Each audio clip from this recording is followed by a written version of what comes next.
Lampung, MSP, sebagai Direktur Instansi Hasil Peternakan. Silakan Pak, 15 menit Pak. Ya. Baik. Oke. Terima kasih banyak Pak. Terima kasih. Baik, bismillahirrahmanirrahim. Assalamualaikum warahmatullahi wabarakatuh. Selamat pagi Bapak Ibu sekalian yang kami hormati dan banggakan Bapak Menteri Pertanian pada masanya sekaligus Ketua Dewan Redaksi Trobos Group ya, Pak Prof. Dr. Insinyur Bungaran Saragi MEC, dan para narasumber dari Indef, Pak Anton, Bapak Ibu sekalian, tadi sangat menarik, kami catat dengan baik tadi arahan Pak Prof, ada 5 tantangan, 5 strategi, ada juga kata-kata kunci di dalam melaksanakan kebijakan terkait dengan tantangan atau peluang dan tantangan industri perunggasan nasional terhadap kesepakatan dagang dengan AS ini. Bapak Ibu sekalian, kita lihat sedikit begitu sebagai background kita, seperti apa kondisi perunggasan. Dalam negeri, Bapak Ibu sekalian, kita ada 2 yang surplus, ada 2 juga komoditi utamanya yang juga minus. Yang surplus itu adalah ayam, daging ayam dan telur. Ini kita surplus sudah puluhan tahun. Dan alhamdulillah juga tidak kita impor begitu, dan dengan tidak impor pun kita tidak ada impor, kita surplus, dan alhamdulillah keterjangkauannya juga dari Aceh sampai Papua. Ini menjadi kebanggaan kita lah kalau kita sampaikan pada teman-teman, sebetulnya harkat dan martabatnya peternakan dan kesehatan hewan itu ditentukan di ayam ini. Karena nanti kita lihat Bapak Ibu sekalian preferensi konsumsi masyarakat kita terhadap ayam ya. Nah, ini surplus kita untuk daging ayam bisa 300 ribu ton. Ini sudah ditahan-tahan sama Pak Anton dan kawan-kawan produksinya. Bahkan kadang-kadang ditahan ya Pak Anton ya. Telurnya kita bagi-bagi telur breeding gitu. Yang akhirnya ribut dengan Pak Musbar dan kawan-kawan karena telur putih keluar. Tapi kami sampaikan ini telur juga barang yang halal ya untuk dimakan. Tapi memang kita tata tidak diperjualbelikan, tapi sekarang dengan adanya industri tepung telur, saya kira mudah-mudahan ini menjadi solusi. Sehingga teman-teman jangan larikan ke pasar untuk penjualan dengan telur yang layer, tapi dia menjadi segmented. Nah, inilah ruang-ruang yang harus kita ciptakan untuk menjembatani kondisi yang ada. Kemudian telur juga kita surplus, ada di angka di 2024 itu 170 ribu ton. Nah, sementara 2 yang kurang adalah daging sapi dan susu. Nah, daging sapi kita ya hampir 50% kurangnya. Kemudian yang susu kita 79%. Artinya susu ini betul-betul hampir tidak ada ya. Jadi hanya 20% kita produksi. Oleh karenanya kami PR-nya di PKH tahun mulai 2025 ini adalah bagaimana mengupayakan investasi sapi untuk daging sapi dan susu. Dan hanya itu yang ditanya oleh Pak Menteri tahun 2025 ini.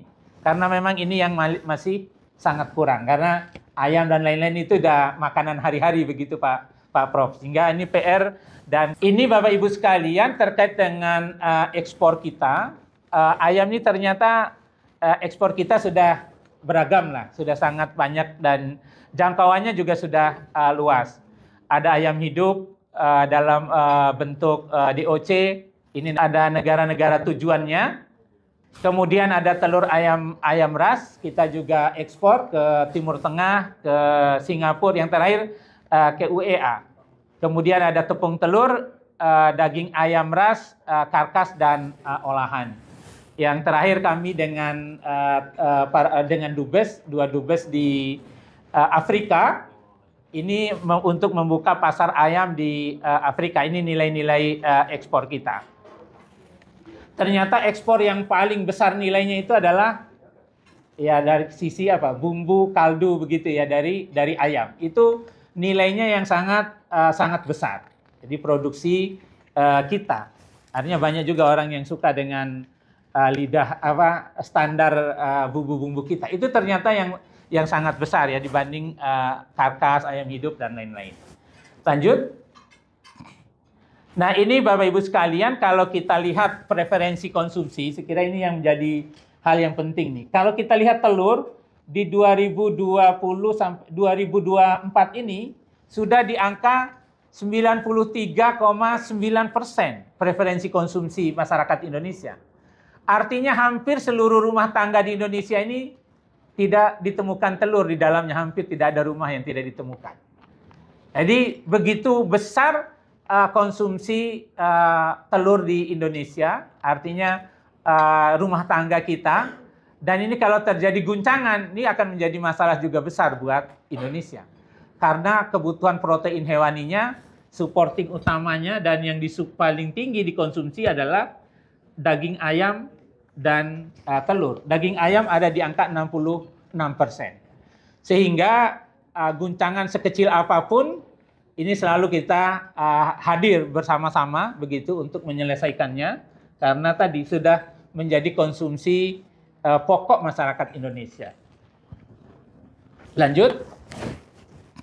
Nah, ini Bapak Ibu sekalian, kesepakatan dagang nih yang terakhir. Ini baru kami dapat, ternyata unggas ini masuk di dalam bagian yang dinegosiasikan. Baru masuk minggu kemarin, Pak Prof. Jadi kami baru tahu itu pada hari Kamis, dan langsung kami telepon salah satu timnya, Asdep, masih orang Batak juga, negosiator kita, Pak Prof. Gitu. Jadi kita kontak karena saat minggu kemarin sedang di Amerika, dan kami juga kaget karena tidak pernah diajak bicara sebelumnya, tiba-tiba sudah muncul klausul terkait dengan poultry. Dan CLQ-nya ada di dalam artikel yang khusus juga gitu. Sudah langsung bunyi begitu, terstatement di dalamnya. Ini menjadi karena kemarin ada masukan dari kami, sehingga ini dibawa pulang kembali. Nah, kemarin kami minta jangan diputuskan dahulu. Ini karena banyak hal yang harus kita kaji, dan sebagai barter sebetulnya kami sudah membuka semua akses terkait dengan daging sapi dan susu. Jadi asal susu mau bawa berapa silakan, karena memang kita butuh 80% impornya. Daging juga begitu. Jadi semua sudah kemarin, termasuk juga live cattle-nya sudah kita ACC. Jadi health protokolnya juga sudah. Itu sebagai bentuk tadi kita yang membarter. Jadi karena kita butuh daging dan susu, itu yang kita datangkan. Tapi yang ayam semua lah dengan produknya, mau CRP maupun yang lain-lain, itu kita harapkan tidak dilanjutkan perundingannya begitu. Itu yang kemarin, dan katanya akan nanti kita diskusi, dan kita tadi beri masukan Pak Anton, Apindo segala, mohon ini juga berkomunikasi, karena ini komandonya di Kemenko bidang perekonomian, kami belum diajak, nanti kita mungkin harus membuat acara juga nih Pak Anton, Pak Dawami, mengundang tim negosiator, supaya kita memberikan insight lah terkait dengan kepentingan-kepentingan kita terhadap poultry ini. Ini poin-poinnya Bapak Ibu sekalian, ini diturunkan yang penghapusan segala hambatan non tarif. Ditulis juga di sana terkait dengan SPS. SPS itu kalau sudah memenuhi standar Amerika, maka harus langsung diterima.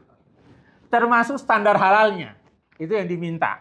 Jadi halal oleh otoritas halal di Amerika, maka kita harus menerima itu juga halal. Walaupun kita, karena kan di Islam ada banyak mazhabnya ya, paling tidak ada 4 lah. Dan yang terakhir kita ban adalah pelaksanaan stunning yang di Amerika, yang itu langsung menyebabkan kematian. Akhirnya kita tutup, kemarin datang didampingi oleh Badan Halal, pihak dari Amerika. Artinya yang disampaikan Pak Anton tadi, kalau halal mereka insya Allah akan ngikuti begitu, Prof. Ternyata mereka sekarang sudah menyiapkan juga. Jadi yang hadir di slaughterhouse itu ternyata pengusaha-pengusaha Timur Tengah, Pak Prof. Jadi itu yang datang kemarin juga pemilik-pemilik slaughterhouse dari teman-teman Timur Tengah. Sehingga yang mereka akan berupaya untuk comply lah terkait dengan halalnya ini. Sehingga isu, walaupun belum tentu sama dengan pola di Indonesia, hanya seberapa jauh kata Pak Anton tadi kita bisa bertahan ya. sampai terkait dengan hal-hal yang seperti itu. Ini yang cukup berat karena tadi kalau sudah di sana tidak ada lagi. Padahal dulu ide-ide ini kan bukan dari kita sebetulnya ya, termasuk dari Amerika lah untuk membatasi kita.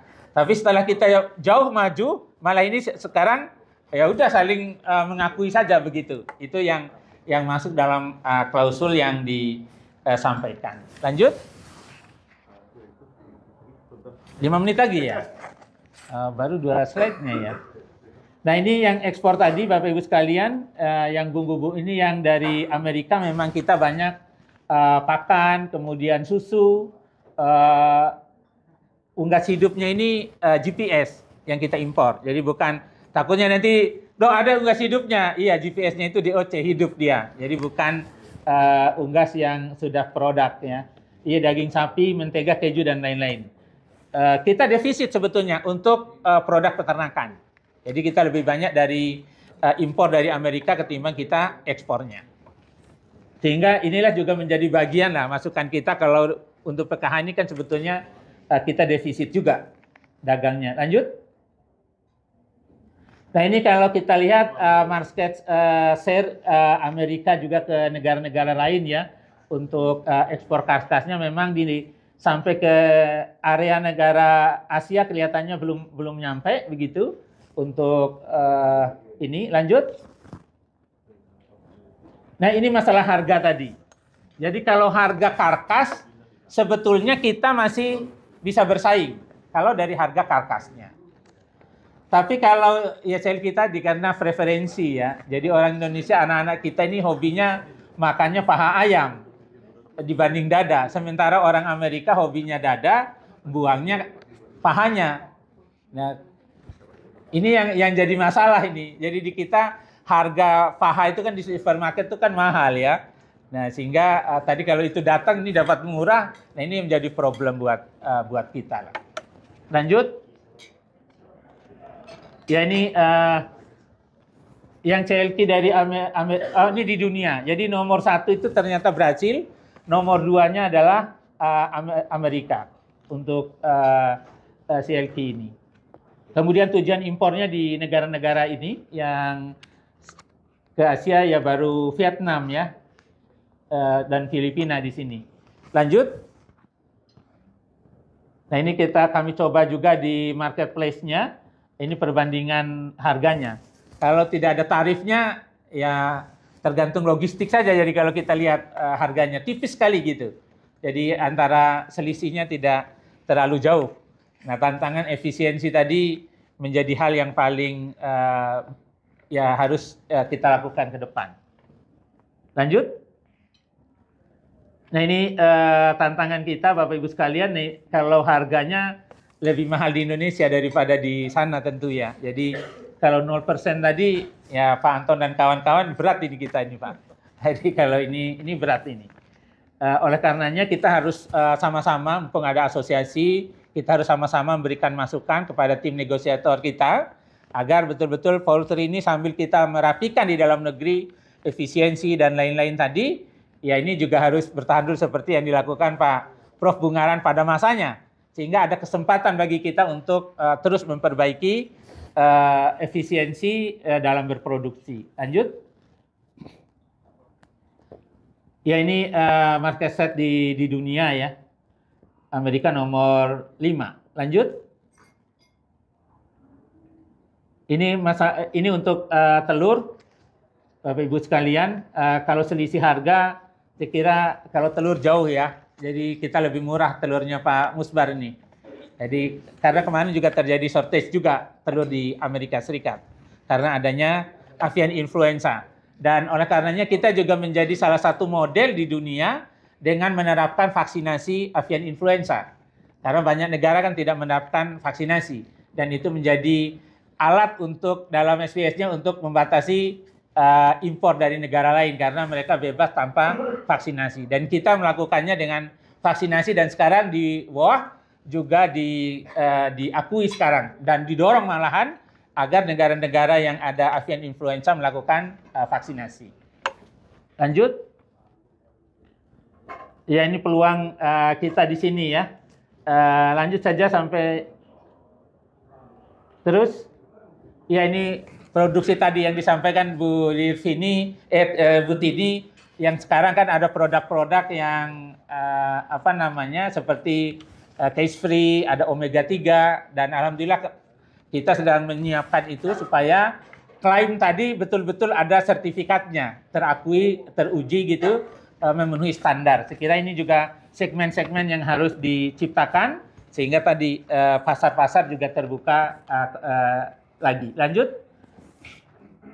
Nah, kesimpulan ini Bapak Ibu sekalian, kebijakan paket perdagangan Indonesia AS secara umum Indonesia mendapat ya keuntungan karena sudah diturunkan ya dibanding negara-negara yang lain. Kemudian peluang untuk meningkatkan ekspor unggas berupa produk daging unggas, nah terutama tadi yang dalam bentuk bumbu ya dari rasa unggas. Kemudian mempunyai peluang untuk mengisi seperti tadi produk-produk yang khusus. Ini sekira yang juga perlu juga diperbanyak. Dan ancamannya tadi salah satunya adalah CLQ ini yang harus menjadi hal yang serius dalam waktu kita seminggu ke depan nih Pak Anton. Kita harus sama-sama dengan teman-teman asosiasi dan produsen untuk meyakinkan pihak dan memberi amunisi lah kepada pihak negosiator kita sehingga betul-betul ini tidak lanjut begitu. Kemarin kami sudah usulkan untuk di drop yang terkait dengan poultry-nya karena kita sudah memberikan ruang untuk sapi itu dengan seluas-luasnya. Mudah-mudahan ini bisa dan ya tentu kita harus terus berjuang sampai kemudian keputusan akhirnya. Saya kira itu Bapak Ibu sekalian, dan terakhir kami sedang menyusun bersama DPR terkait dengan upaya perlindungan terhadap produsen dan konsumen. Itu melalui dengan harga ya, seperti HET begitu Pak Anton. Jadi harga ada, kalau selama ini kan HET itu hanya melindungi konsumen, harga eceran tertinggi. Nah sekarang kita sudah masukkan klausul harga eceran terendah bagi produsen. Ketua Badan Legislatif ini juga sudah disampaikan. Nah mudah-mudahan teman-teman asosiasi kalau ini dirasa cukup membantu kita sama-sama, ayo kita suarakan juga ke Badan Legislatif supaya ada perlindungan terhadap produsen tadi. Jadi ini yang kita buat kebijakan ke depan Bapak Ibu sekalian, dan mudah-mudahan dengan begitu bisa memberikan ya perlindungan satu buat produsen dan juga untuk konsumen kita. Kira itu, terima kasih. Assalamualaikum warahmatullahi wabarakatuh dan selamat pagi.